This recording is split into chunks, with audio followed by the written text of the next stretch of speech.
Salut tout le monde, aujourd'hui on se retrouve pour une nouvelle vidéo et comme vous avez pu le voir dans le titre, on a créé avec les abonnés des mangas. Alors tout simplement, comment ça s'est passé? Et ben moi j'ai posé 5 questions il me semble sur Insta. Je leur ai déjà demandé quel type de manga ils souhaitaient, quel héros ils voulaient voir, si c'était un homme, une femme, si c'était je sais pas un style hybride ou autre, quel caractère un peu il avait et en combien de tomes voilà, il voulait que l'œuvre soit faite. Et en fonction de ça, du coup, j'ai créé un synopsis. Alors juste un synopsis, après des fois je me suis fait l'histoire dans ma tête parce que je la trouvais cool. Mais bon, ça je vous en parlerai pas. Donc j'ai fait un synopsis, j'ai créé un auteur et voilà, il y a un titre tout simplement. Et j'en ai fait des couvertures, donc bien sûr les couvertures elles sont faites à mon niveau de créateur pourri avec Canva, donc c'est-à-dire elles sont éclatées au sol, donc merci d'être indulgent, et des fois elles ressemblent pas du tout à des couvertures manga, hein, vous verrez bien, mais j'ai essayé de me mettre dans le style et dans l'idée de ce que à la limite ça pourrait ressembler. Donc voilà, vous verrez, enfin vous me direz en commentaire. Et donc du coup, ce que j'ai fait et ce que j'ai profité aussi également, c'est de me rapprocher des idées que chacun m'avait données. Donc il y aura 7 petites histoires, enfin 7 histoires différentes. Et en fonction de ces 7 histoires différentes et de ce qu'on m'a donné comme critères, j'ai essayé de me rapprocher des histoires qui ont vraiment été faites dans le manga. Et donc du coup, on va jouer à un petit jeu à chaque fois. C'est que je vais vous donner les synopsis des différentes histoires qui se rapprochent des thèmes qu'on m'a donnés. Donc je vais d'abord faire les synopsis. Comme ça, vous essayez de trouver et de savoir laquelle est la mienne. Même si, bon, je pense que ça va pas être très compliqué. Puisque j'ai pas fait ça non plus en 4 heures, 5 heures. Parce que vraiment faire les couvertures, ça m'a pris énormément de temps. Et du coup, voilà, c'est le petit jeu. Et après ça, je vous donne les critères qu'on m'a donnés. Et ensuite, je vous présente les couvertures donc, que j'ai faites et les couvertures aussi des mangas que j'ai parlé en question. Voilà. J'espère que j'ai été clair. L'intro était assez longue, mais on va pouvoir commencer maintenant la vidéo. C'est parti. Impact Manga. Dans un premier temps, je voulais aussi remercier tous ceux qui ont participé sur Insta. N'hésitez pas à aller me suivre. N'hésitez pas aussi de partager la vidéo parce que j'ai vraiment pris énormément de temps cette semaine pour la faire. J'ai vraiment pris beaucoup plus de temps parce que faire les couvertures, enfin faire des couvertures pourries, ça m'a pris du temps. Mais du coup, on va pouvoir commencer tout de suite avec la première histoire. Pour la première histoire, je vais lire de toute façon les synopsis qui sont sur mon PC, donc ça sera pas folichon comme moment, mais c'est pour que vous puissiez faire un mini-jeu qui va être éclaté, mais c'est pas grave. Donc je donne pas le titre, je donne pas l'auteur parce que peut-être que du coup vous allez tout de suite capter. Je donne juste le synopsis à chaque fois. Donc pour la première histoire, pour les critères de la première histoire, il y aura 3 synopsis et je commence tout de suite. Donc Sumire, jeune femme de 20 ans, travaille comme vendeuse dans un grand magasin. Elle refuse de dépendre d'un homme pour vivre et voit son propre corps comme une arme pour se créer une place dans la société. Un contrat pour garantir sa liberté, pour lutter contre ce machisme qui entrave les femmes. Mais peut-on se protéger contre la nature humaine et ses propres sentiments? Donc ça, c'est le premier synopsis. Le deuxième synopsis, donc le voici. La vie de Mina n'a jamais été simple. Orpheline depuis l'âge de 5 ans, suite à la perte de ses parents dans un accident, elle a dû surmonter de nombreuses difficultés pour entrevoir une vie convenable. Malheureusement, un soir, alors qu'elle termine sa journée de travail, elle se fait violer dans une ruelle. 9 mois plus tard, elle donne naissance à un petit garçon nommé Yu. Difficile la vie de mère célibataire quand on a un petit boulot et qu'on est seul, sans l'aide de personne. 2 ans ont passé, Yu grandit et ses besoins également. Mina essaye tant bien que mal de trouver un autre job. Elle pense toucher au but quand un jour, le patron d'une grande compagnie lui propose un entretien. Problème, pour obtenir le poste, elle doit faire parler de ses charmes. À l'époque, beaucoup d'hommes d'affaires profitaient de leur statut pour coucher avec d'autres femmes. Mais elle refuse. L'homme très influent et vexé saisit la protection de l'enfant et fait retirer la garde à sa mère pour manque de revenus. Dévastée, elle va tout faire pour retrouver son fils, même si cela doit passer par de la prostitution dans les beaux quartiers de Tokyo. Et qui sait, peut-être recroisera-t-elle les 2 hommes qui ont gâché sa vie. Donc ça, c'était le deuxième synopsis. Ensuite, du coup, pour le troisième synopsis, c'est parti. On a quand Tomoyo apprend aux informations la mort de son amie Mariko, elle n'en croit pas ses oreilles. Elle s'était pourtant vue la semaine précédente, sans que rien ne se laisse présager un tel drame. Mariko, à la jeunesse brisée, qui lui vouait une admiration sans borne et qui s'est vraisemblablement suicidée. Tomoyo ne contient pas sa rage. Elle doit trouver un moyen de rendre un dernier hommage, digne de ce nom, à sa seule confidente. Pas question de laisser le père violent de la jeune fille prendre les choses en main. Bouleversée et confuse, elle se précipite chez lui. Vole l'urne funéraire et malgré les coups, hurle les mots de colère que Mariko a gardés en elle pendant toutes ces années. Les précieuses cendres sous le bras, Tomoyo se lance dans une course effrénée en quête du lieu de dispersion idéal, mais aussi du salut pour son amie comme pour elle-même. Désolé, j'ai eu un petit bug. Donc voilà pour les 3 histoires. Donc je pense qu'il y en a qui auront peut-être reconnu certaines histoires, d'autres pas. En tout cas, dites-moi, notez peut-être sur un carnet celle que vous pensez que c'est mon histoire. Je ne sais pas si c'était français cette phrase. Et donc du coup, je vais maintenant, bien sûr, pouvoir vous dévoiler donc, ce que j'ai fait. Donc tout simplement, mon histoire, c'était la deuxième. Donc c'était celle avec la meuf qui subit énormément. Et pourquoi du coup j'ai créé donc cette histoire là où la femme du coup a un emploi, déjà perd ses parents, donc c'est vraiment une histoire horrible, mais elle perd ses parents, elle se fait violer, quand elle se fait violer elle est enceinte et elle met au monde son fils. En fait, comme elle est orpheline, comme elle a perdu ses parents, elle est très protectrice envers son fils. Et ce qui se passe, c'est qu'en plus on lui retire son fils, donc elle va tout faire, même si c'est passé par ce qu'elle déteste, parce que du coup comme elle s'est fait violer, malheureusement le sexe pour elle c'est plus ou moins très très compliqué. Et j'ai créé cette histoire tout simplement parce que on m'avait donné comme thème donc un drame, on m'avait donné comme héroïne féminin, on m'avait donné comme caractère la vie la rendra forte mentalement. Ensuite dans les années 60 et ensuite plus de 10 tomes. Donc là vous allez voir les 3 différentes couvertures que j'ai pu créer. Vous pouvez aussi me dire en commentaire celle que vous préférez des 3, voilà tout simplement, je vous laisse le temps de choisir. Alors comme vous pouvez le voir, ce sont des photos, voilà, c'est pas des dessins parce que j'ai pas réussi à trouver un logiciel convenable sur mon PC dégueulasse pour transformer l'image en dessin. Voilà. Pourquoi j'ai utilisé une femme comme ça, en plus qui se ressemble, donc on peut voir un peu dans son style qu'elle est bien dans les années 60, plus ou moins. Alors après j'aurais voulu forcément une japonaise, mais j'ai pas tapé années 60 femme japonaise, j'ai juste tapé années 60 et j'ai trouvé ces 3 photos là, et je trouvais qu'elles se complétaient parfaitement bien dans la continuité de l'histoire. Au début on a la femme qui est là, qui regarde, et du coup je l'ai appelé le regard vers l'espoir, voilà, j'ai oublié de le préciser, mais je l'ai appelé le regard vers l'espoir puisque je trouvais que ça suivait parfaitement bien avec le thème. J'avais mis comme auteur Yutoji parce que de base je voulais faire un truc en mode je vous fais genre c'est des vrais auteurs et tout, mais au final si j'avais donné l'auteur de certains titres qu'on va voir plus tard, vous alliez capter tout de suite. Donc voilà, donc j'ai fait ça, le regard vers l'espoir, voilà, avec le synopsis que vous avez pu voir. Et j'ai choisi donc juste de mettre en avant une femme et de mettre des couleurs derrière assez on va dire joyeuses, je trouvais, et malgré le fait qu'elle subisse vraiment une histoire horrible. Et donc j'ai décidé de la faire en 14 tomes. Vous voyez la couverture du tome 1, la couverture du milieu on va dire de l'histoire, et la couverture du tome 14, où on sent déjà que dans le tome 7, à un moment donné, elle est plus heureuse, et on sent derrière que dans le dernier tome, le tome 14, voilà, elle a le visage très confiante, très sûre d'elle, donc la vie la rendra plus forte mentalement. Je trouvais que ça suivait bien, donc j'ai essayé de respecter les thèmes au maximum.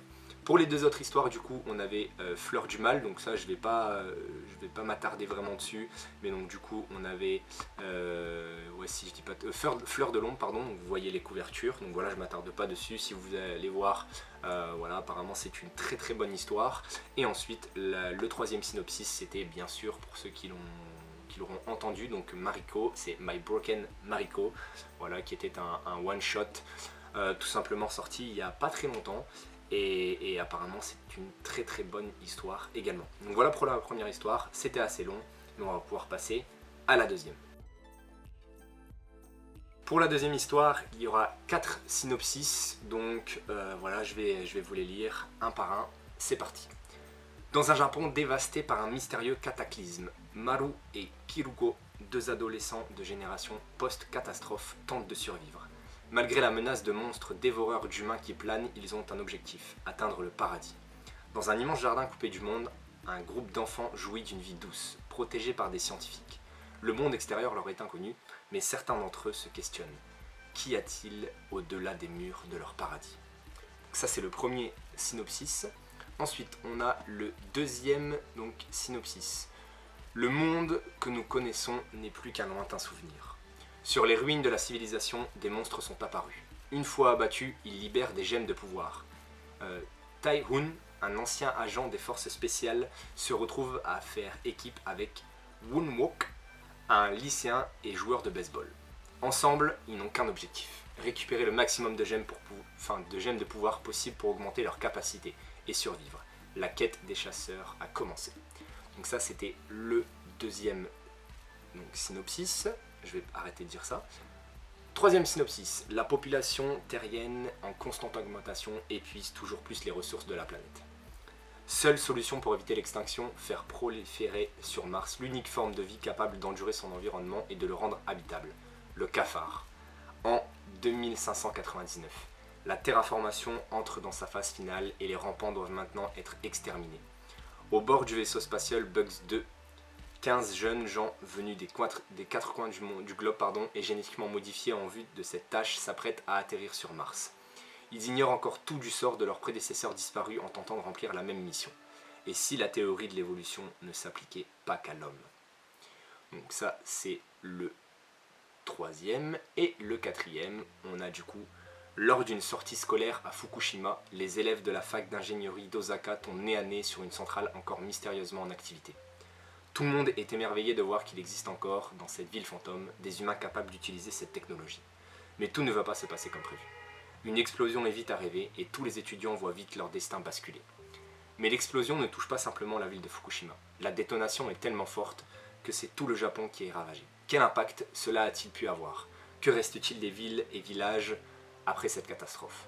Et surtout, s'il y a des survivants, dans quel état sont-ils? Et qui a bien pu entretenir cette centrale pendant tout ce temps? Donc, je vous laisse un peu le temps de réfléchir.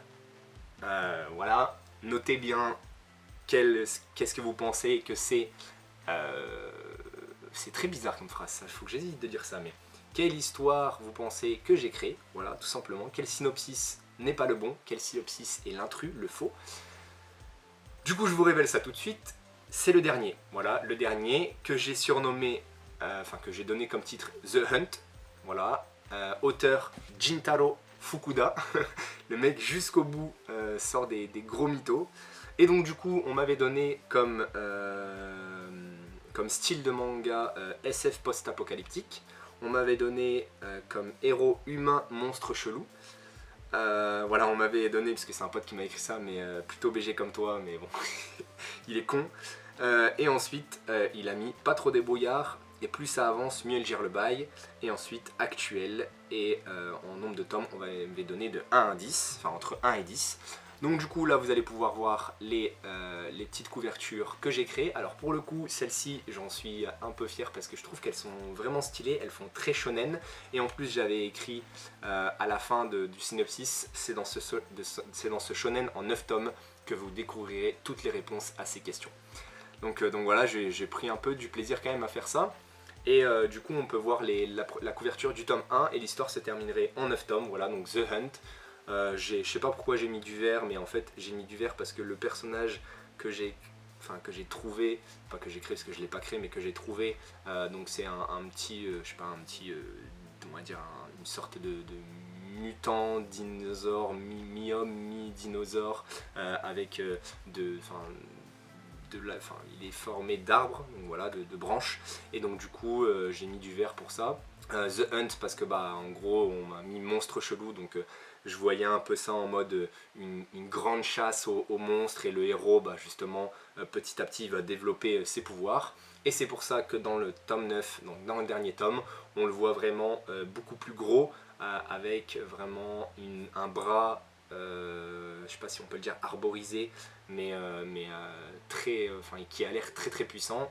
On sent la puissance du héros, et donc du coup voilà, j'ai voulu créer ça. Donc pareil, dites-moi en commentaire qu'est-ce que vous préférez entre la couverture du tome 1 et la couverture du tome 9. Voilà, j'ai kiffé, donc ça c'est la petite histoire que j'ai créée.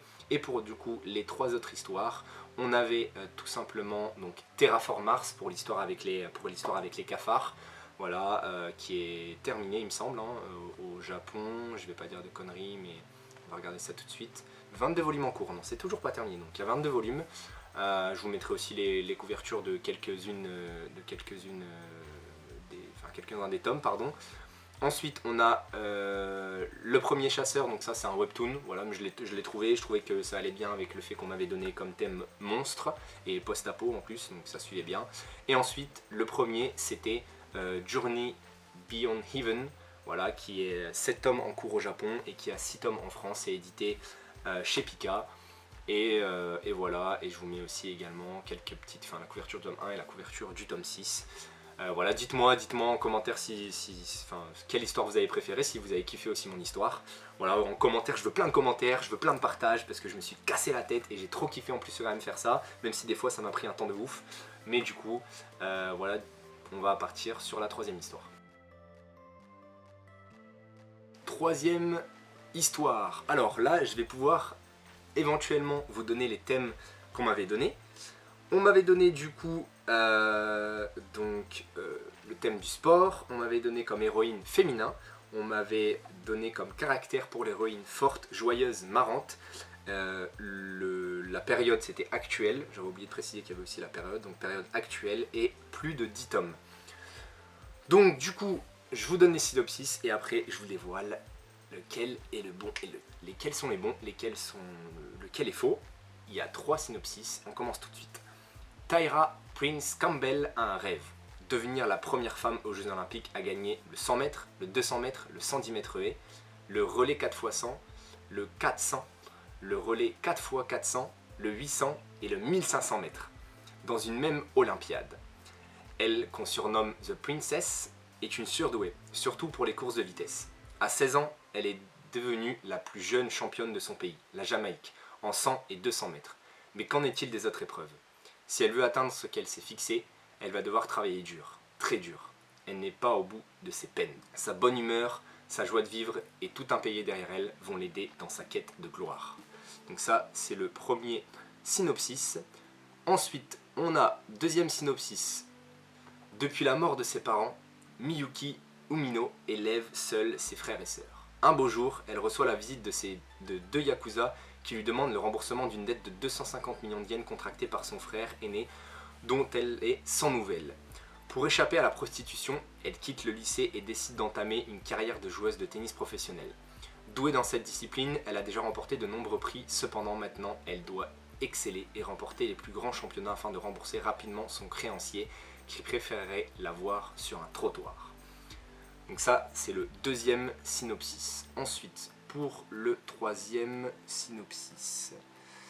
Alors, du coup, on a Hibiki Sakura, une lycéenne qui adore manger, décide de se mettre au régime après la remarque indélicate de son ami E. Attention, les hommes n'ont rien à voir là-dedans. Détestant s'entraîner seule, elle s'inscrit à la salle de sport. Dans cette salle, elle rencontre sa camarade de classe, Akemi Suryun. Sa formation pour obtenir le corps de ses rêves commence. Voilà, dites-moi du coup, pareil, notez quel est le faux, notez quelle est l'histoire fausse. Du coup, je vous donne l'histoire fausse. C'est l'histoire fausse, du coup, c'est Kosoku Soku. Voilà, c'est l'histoire que j'ai créée. Auteur Shuto, dessinateur Yusuke Mamino. Ça me tue de voir que j'ai même pensé à créer des faux auteurs, je suis un déglingo. Voilà, donc Je suis parti sur l'histoire d'une coureuse, voilà, tout simplement, et du fait que elle, son rêve, c'était d'avoir donc 8 médailles d'or dans une même Olympiade, ce que seul, je crois, alors je n'ai pas vérifié, mais Michael Phelps a fait en natation. Voilà, qui était un génie, et en gros dans l'histoire ça sera un peu son modèle, alors que du coup ça n'a rien à voir parce qu'elle justement elle court et lui il nage. Voilà, j'ai pris la Jamaïque parce que bah, déjà je kiffe le drapeau, c'est des coureurs hors du commun, ils sont trop rapides, je pense que là-bas ils courent tous très très vite. Bah ouais, j'aime bien les couleurs en fait du drapeau de la Jamaïque. Je trouvais que comparé, parce que j'aurais pu prendre soit elle, soit les États-Unis, mais bon les États-Unis j'aime un peu moins les couleurs. Là je trouve que ça respire plus le bonheur, justement la bonne humeur, la joie de vivre, parce que justement en plus c'est ce qu'on m'avait donné comme caractéristique pour l'héroïne. Donc je trouvais que ça collait parfaitement bien avec l'univers. Donc j'ai créé un peu ça, et j'ai choisi la course plutôt que par exemple j'aurais pu prendre aussi le décathlon, où là il faut être excellent dans beaucoup de disciplines, où j'aurais pu faire en sorte qu'elle termine à chaque fois numéro 1 dans chaque épreuve, et ça aurait été vraiment compliqué au niveau de son entraînement, ça aurait été beaucoup plus diversifié. Et voilà, force j'ai oublié le nom du français qui est très très fort, j'ai un trou de mémoire, bref. Mais en tout cas, j'étais parti sur ça, sur une coureuse, et je pense que l'histoire peut être folle, mais en plus ça peut être vraiment très compliqué parce qu'elle, même si elle est forte en vitesse, derrière faire du 400 mètres, faire du 800 mètres et faire du 1500 mètres, ça nécessite vraiment d'autres compétences. Et je pense qu'elle aurait pu les développer, mais ça aurait été plus simple, en tout cas dans ma vision de ce que j'avais dans ma tête. Voilà, je vous mets bien sûr les couvertures, hein. Donc là j'ai mis 4 couvertures parce que j'allais mettre aussi que, enfin dans mon mitonnage, j'allais mettre que la série était encore en cours en 24 tomes. Voilà, mais donc du coup j'ai fait en 24 tomes et qu'il allait avoir 25 tomes. Je sais pas si vous avez pu voir, là je vous mets un screen global des 4 couvertures, mais si vous pouvez bien regarder au niveau du titre, donc Kosoku Soku, j'ai mis des médailles et j'en ai mis de plus en plus en dessous du titre à chaque fois qu'on avance dans l'histoire, pour que justement au niveau du dernier tome, eh ben, elle est les 8 breloques. Les 8 breloques, comme on dit, voilà, les 8 médailles d'or, et donc du coup qu'on termine l'histoire sur ça, et en plus je l'ai mis avec son drapeau. Et à la fin, je pense que pour la dernière couverture, je l'aurais mis sûrement soit en pleurs avec son drapeau comme ça, ou soit sur le podium, je sais pas trop, mais à voir. Mais franchement j'avais beaucoup d'idées, ça c'est une histoire que j'aimerais trop créer, je trouve qu'elle est, enfin, que je l'ai bien trouvée, et qu'elle est réalisable à fond. Donc voilà, dites-moi si vous kiffez aussi l'histoire. En tout cas pour les deux autres, on avait Happy de Naoki Urasawa. Voilà, une histoire de tennis. Alors même si le synopsis est très dark avec l'histoire des Yakuza, etc., au niveau des couvertures que là vous allez pouvoir voir que je vous mets, il faut savoir également que forcément l'héroïne elle est très enjouée. J'ai regardé un peu les commentaires et c'est un peu ce qui ressortait, voilà, de ça. On a surtout, grâce à son caractère si passionné et positif, donc c'est ce qui était écrit, et le manga comporte beaucoup d'humour. En effet, Umino va en scène dans un milieu assez bourgeois à l'image de la réputation, enfin bref.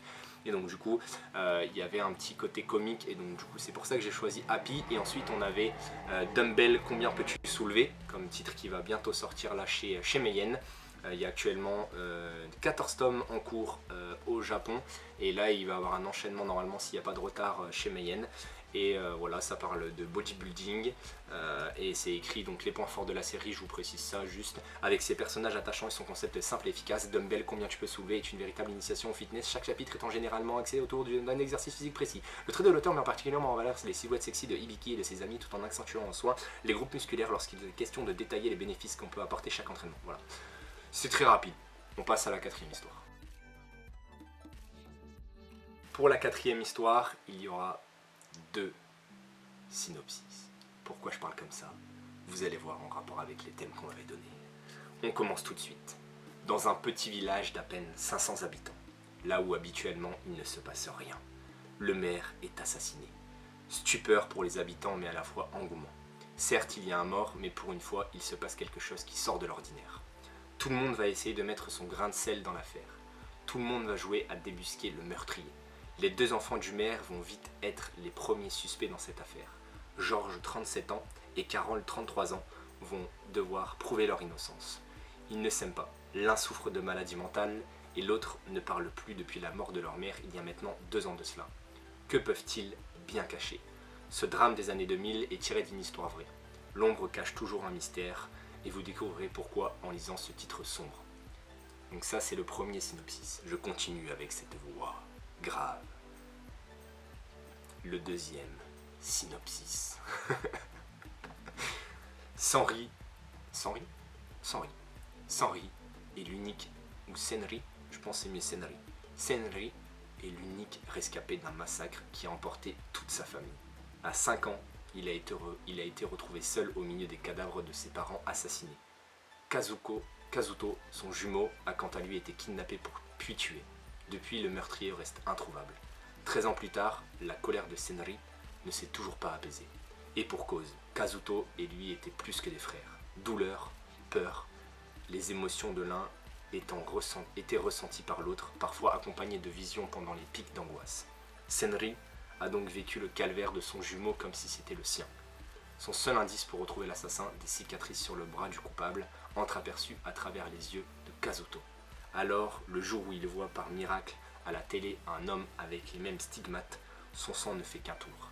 Il tient sa vengeance. Notez, mais on va pas tourner autour du pot, je pense que vous avez sûrement trouvé quelle était l'histoire fausse. Donc l'histoire fausse, c'était la deuxième, celle avec Senri, voilà.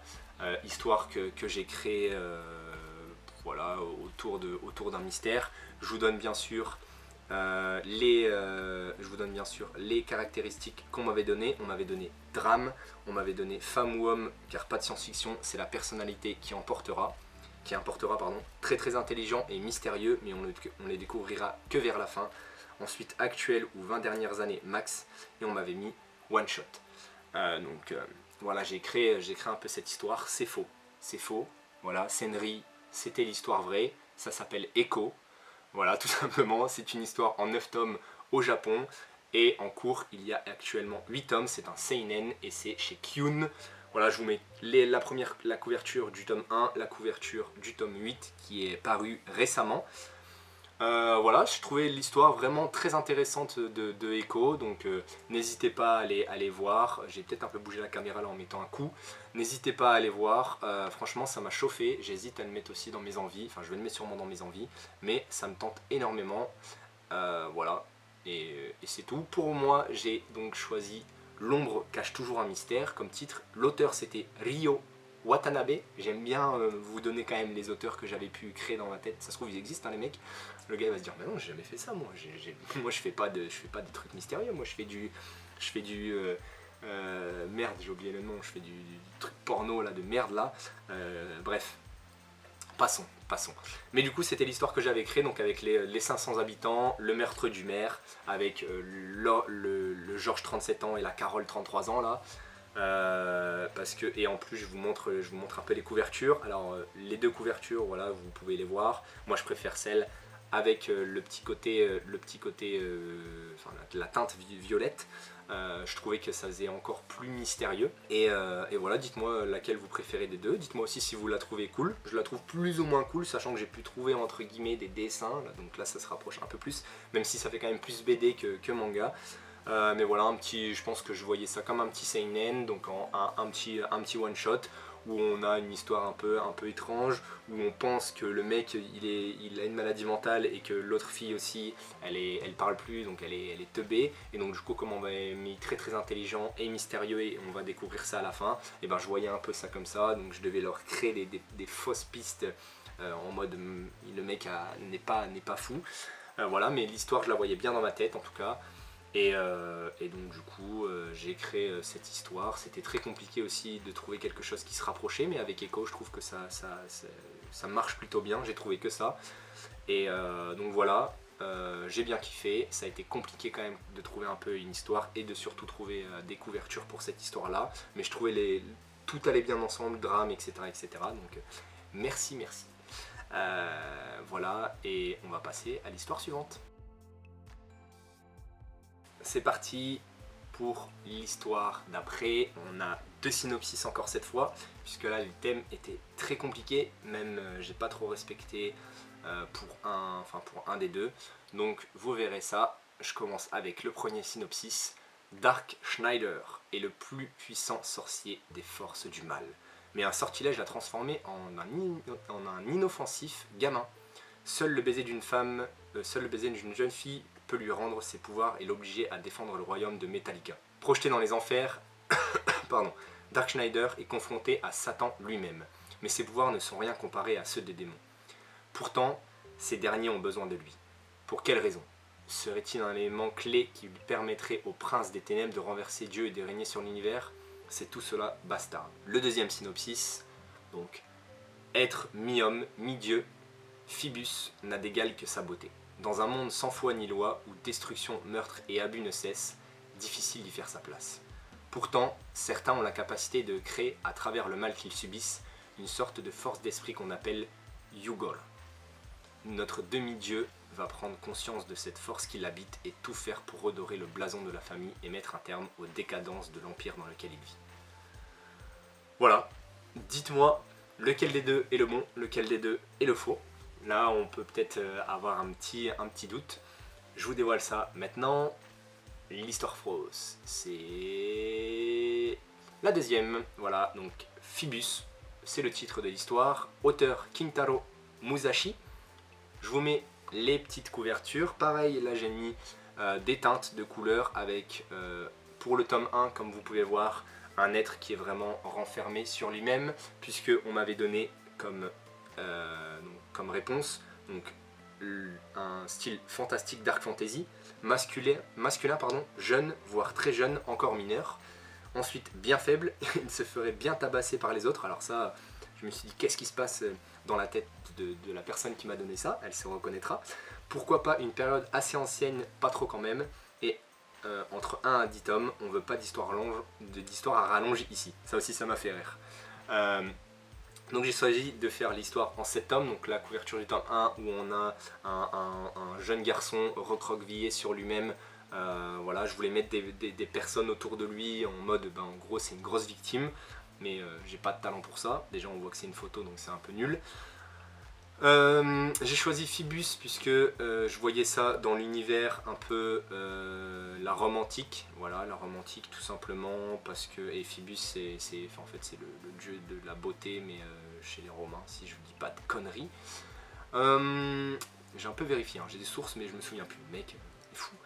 Donc voilà, et je voyais ça un peu en mode le mec il se fait tellement tabasser que lui, son corps en lui-même ne peut pas réagir, mais son esprit intérieur, son fort intérieur va se développer à avoir une rage et il va tout déchirer derrière par la suite.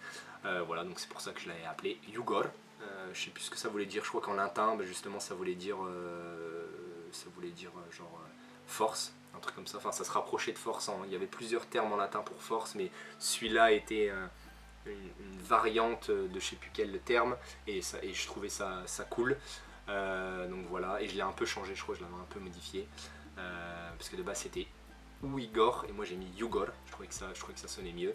Voilà, bref, et pour l'autre histoire, c'était tout simplement l'histoire de Bastard. Voilà, donc une histoire en 27 tomes, toujours en cours, donc je pense que ça ne sortira jamais parce que soit le mec est mort ou je sais pas, parce que ça date de 88, donc ça date vraiment beaucoup. Il y a 27 tomes, je vous mets 3 tomes pour vous montrer un peu le style graphique.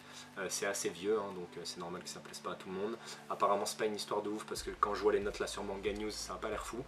Mais voilà un peu donc la 5e histoire. Il nous en reste 2 et donc on va voir ça tout de suite. Alors, on va commencer. Il y a combien de synopsis pour cette histoire? On en a 2. Deux, voilà. Donc, je commence. Le dernier rapport scientifique est unanime. La Terre n'a plus que quelques années avant de s'autodétruire. Un seul coupable, l'homme. Le professeur Wolf Strangler va mettre toute son intelligence au profit de la science.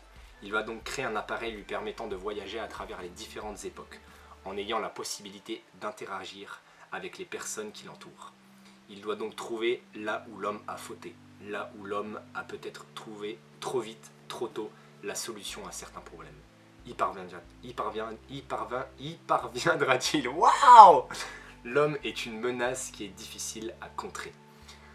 Ouh, j'ai galéré pour lire ce synopsis, incroyable. Ensuite, enfin surtout pour les une phrase de ce synopsis. Ensuite, le deuxième. Eiko est une curieuse petite fille. Son corps n'est vieux que de quelques années, mais sa mémoire remonte aux origines de la vie. C'est pourtant la première fois qu'elle a l'occasion de grandir entourée de ses deux parents. Alors que la mise au monde d'un enfant aurait dû transformer sa mère en coquille vide, son père a réussi à briser le cycle à force de patience et d'obstination. Mais l'âme errante devra bientôt reprendre son périple.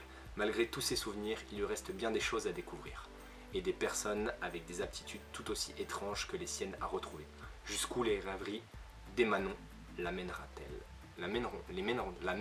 Putain, à chaque fois qu'il y a une question, je suis en galère. Bref, donc voilà, notez toujours quel est le faux, quel est le vrai. L'histoire vraie, c'était là la deuxième avec Eiko. Ça s'appelle tout simplement donc Rêverie d'Emanon. C'est un one shot. Il y a d'autres suites, il me semble, parce que j'avais vu qu'il y avait d'autres suites. Donc Souvenir d'Emanon, il y avait d'autres trucs qui tournaient autour justement de ce personnage-là. Les points forts de la série, Emanon est l'un des personnages les plus fascinants de la science-fiction contemporaine japonaise. Le dessinateur Kenji Tsuruta, tombé amoureux du concept imaginé par l'écrivain Shinji Kagio, donne un visage aussi vivant que mélancolique à cette incarnation féminine du passé, du présent et du futur de l'humanité. Que l'on croit ou non à son histoire, impossible d'oublier Emanon. Et elle non plus ne vous oubliera jamais.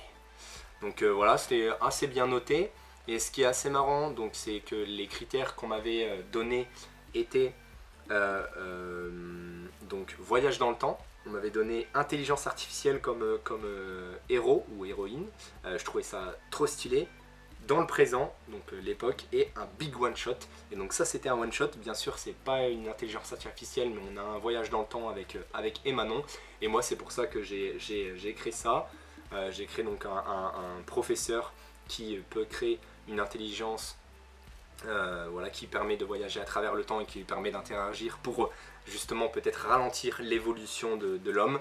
J'ai créé 3 couvertures différentes, vous pouvez les voir là, je vous les mets une par une et après je vous mets un truc d'ensemble. Alors pourquoi j'ai créé ce petit cerveau relié à la planète? Je trouvais que justement ça collait bien avec le Earth, parce que je l'ai appelé Earth, le titre de ça. Et en plus, ce qui est marrant, c'est que j'ai mis auteur Hiroshi d'après le roman de Karl Parker. Et là, en plus, l'histoire d'avant, c'était aussi, ça provenait aussi d'un roman, donc c'est excellent. Sachant que j'ai tout fait avant de chercher les synopsis des autres histoires. Je voulais quand même le préciser, j'ai rien copié, j'ai tout fait dans ma tête, même si forcément je me suis inspiré de certaines choses que j'ai pu voir, lire dans ma vie. Mais voilà. En tout cas, cette histoire-là, pareil, elle me parle énormément. La couverture, la deuxième couverture que j'ai créée, un peu plus bleutée, avec justement, on va dire, qui représente un peu plus l'océan, je la trouve très jolie. Franchement, ça pourrait faire vraiment très manga ou très film de science-fiction, on va dire. Et voilà, parce qu'on m'avait pas donné de thème particulier, on m'avait juste donné voyage dans le temps, donc forcément un peu SF. La dernière couverture, voilà, je trouvais qu'elle faisait un peu plus vraiment manga aussi, puisqu'on avait les différentes étapes du voyage que peut faire l'intelligence artificielle avec la préhistoire, on va dire la Renaissance, le présent et le futur. Voilà, avec toujours ce cerveau tout en haut qui aurait pu être connecté aux différentes époques. J'ai trop kiffé faire ça. Et voilà, dites-moi en commentaire si ça vous a plu, le synopsis, les couvertures. Celles-là, elles passent encore, elles peuvent se rapprocher vraiment d'un manga. Et on va passer du coup à la dernière histoire. Pour la dernière histoire, il y aura 4 synopsis. On termine en fanfare. Nous sommes au Japon, à l'époque d'Edo. Une terrible épidémie incurable ayant frappé la population masculine japonaise 80 ans plus tôt. La population masculine a chuté au point d'être réduite au quart de celle des femmes. Les garçons ont donc été élevés avec grand soin, protégés, tandis que les femmes ont pris en charge tous les travaux quotidiens, la gestion des entreprises. Tous les rôles sont inversés. En outre, les hommes étant devenus une denrée rare, seules les femmes les plus riches peuvent désormais s'offrir un mari. La charge suprême du shogun est également passée aux mains des femmes. le shogun domine un pavillon interdit aux autres femmes qui abritent les 800 plus beaux spécimens masculins d'un monde qui en manque cruellement. Mizuno, jeune séducteur, a intégré le pavillon des hommes du shogun pour éviter un mariage avec un bon parti que sa mère voulait lui imposer. Il y reçoit un salaire qu'il fait parvenir à sa famille.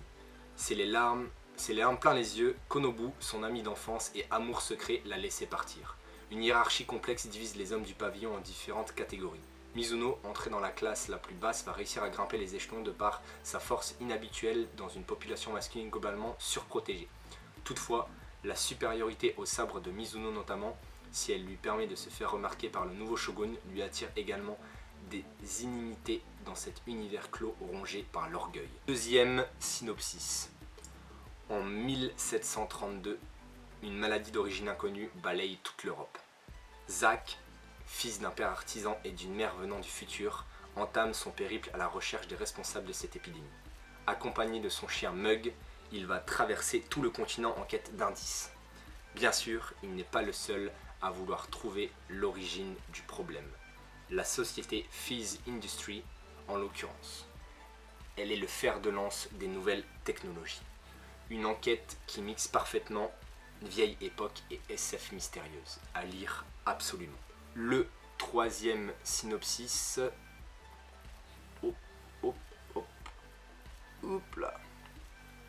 Kobayashi est un policier brillant, dont la spécialité de profiler. Ouais, c'est ça. Il établit le portrait psychologique des criminels les plus déviants, fait de merveilles. Un jour, cependant, sa vie bascule. Alors qu'il ouvre un colis reçu sur son lieu de travail, il découvre le corps démembré de sa femme. Rongé par un désir de vengeance, il traque le meurtrier et au moment où il le tient, le tue de sang-froid. Ce geste violent n'aura pas seulement pour conséquence d'envoyer Kobayashi en prison. C'est le déclencheur de l'apparition d'une nouvelle personnalité. Désormais, le policier est persuadé qu'il s'appelle Kazuhiko et n'a plus aucun souvenir de son identité précédente. Faut-il en conclure que les capacités de profiler hors du commun de l'ancien flic étaient intimement liées à sa nature schizophrène? Quoi qu'il en soit, sitôt sa peine purgée, Kazuhiko retrouve immédiatement le travail dans la société d'enquête criminelle de son ancienne partenaire qu'elle vient de créer. Entre deux résolutions de meurtres sordides, il sera surtout à la recherche de sa vraie personnalité. Donc ça, c'était le troisième synopsis.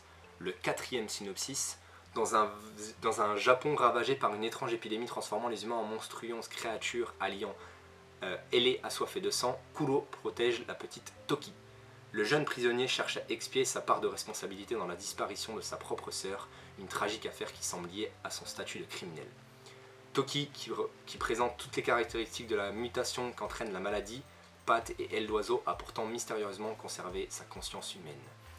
Tous les deux considérés comme des monstres, le condamné et la fillette ailée trouveront-ils une forme de rédemption en veillant l'un sur l'autre, ne cessant de chercher refuge dans des lieux où ils pourront échapper aux monstres ailés et à l'épidémie. Les derniers survivants deviennent paranoïaques. Dans ces conditions, survivre est presque impossible pour le duo de parias. Du coup, quelle est la vraie, quelle est la fausse? La fausse histoire, c'était celle de Jack. Voilà, c'était le titre que j'avais donné. Auteur Taiyo Ashu. Voilà, avec l'histoire tout simplement donc, de Jack qui est père d'artisan et mère d'une mère venant du futur. On m'avait donné comme thème, et c'était du coup la dernière histoire, donc SF thriller, masculin avec un compagnon canin, donc j'avais mis accompagné de son chien Mug. Il serait timide, réservé, mais sur des capacités qui seraient surdéveloppées. Et ensuite on m'avait mis alors, comme époque Moyen-Âge pendant une crise sanitaire avec un virus qui reste inexpliqué. 1 à 10 tomes.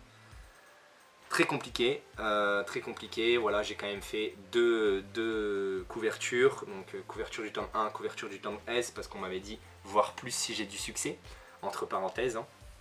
Donc voilà, pareil ça m'a pris un temps de ouf parce que je devais trouver une idée, j'arrivais pas trop parce que tous les petites caractéristiques de l'histoire qu'on m'avait donné, elles s'entremêlaient, elles s'accordaient vraiment pas bien, donc j'ai essayé de trouver une histoire, enfin du coup, justement en 1732, donc c'est pas forcément le Moyen-Âge, mais ça se rapprochait, avec un père artisan et une mère venue du futur, donc c'est pour ça qu'on aurait ce côté un peu SF thriller, où il doit trouver les responsables donc, de l'épidémie. Donc voilà, une enquête, hein, une petite enquête policière on va dire à son époque. Et voilà, j'ai créé j'ai pas créé, j'ai trouvé justement un chien robot que j'ai un peu transformé avec des filtres, mais bon, on voit que c'est un vrai chien robot. Et voilà un peu ce que j'ai fait pour les couvertures donc du tome 1 et du tome 13. Je les trouve vraiment stylés quand même, ça fait aussi un peu plus BD ou comics, ça fait pas trop manga, mais bon, c'est mes talents, mes faux talents de créateur sur Canva. Voilà, donc dites-moi laquelle vous préférez. J'aime beaucoup la couverture du tome 13, voilà, qui est très très sombre, qui est assez dark et qui clôture l'histoire. Voilà, j'ai vraiment kiffé.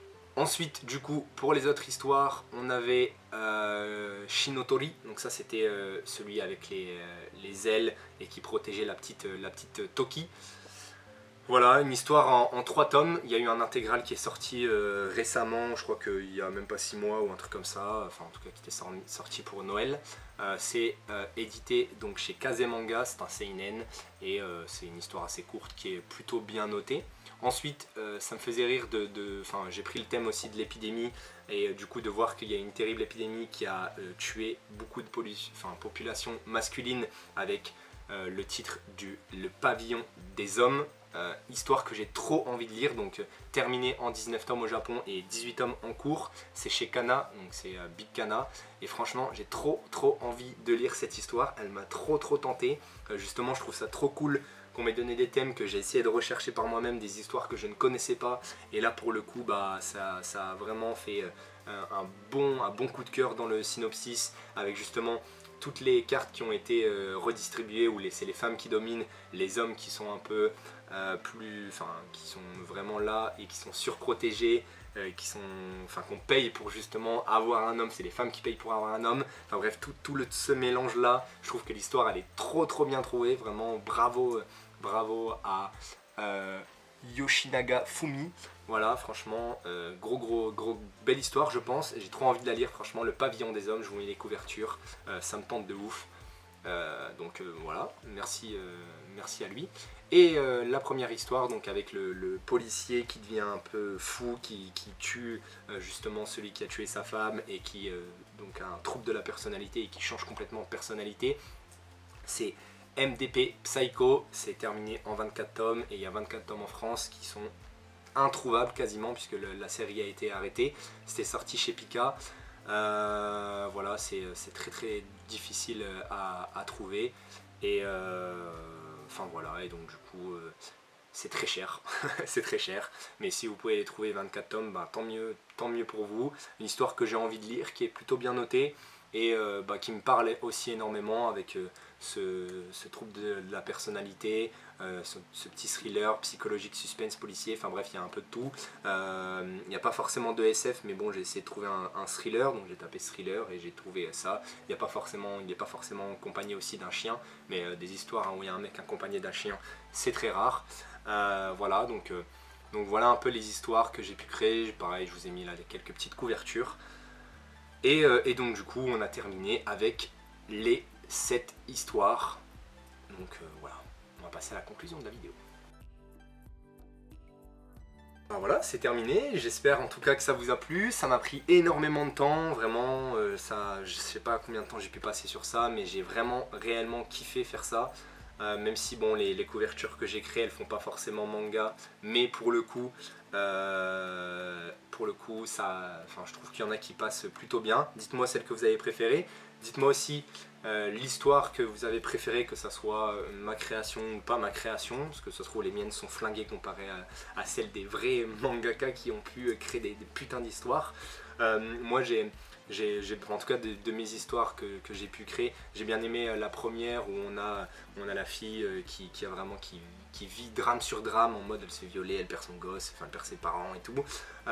J'ai bien aimé l'histoire de la sportive là qui veut tout défoncer et qui doit s'entraîner vraiment très dur pour gagner 8 médailles.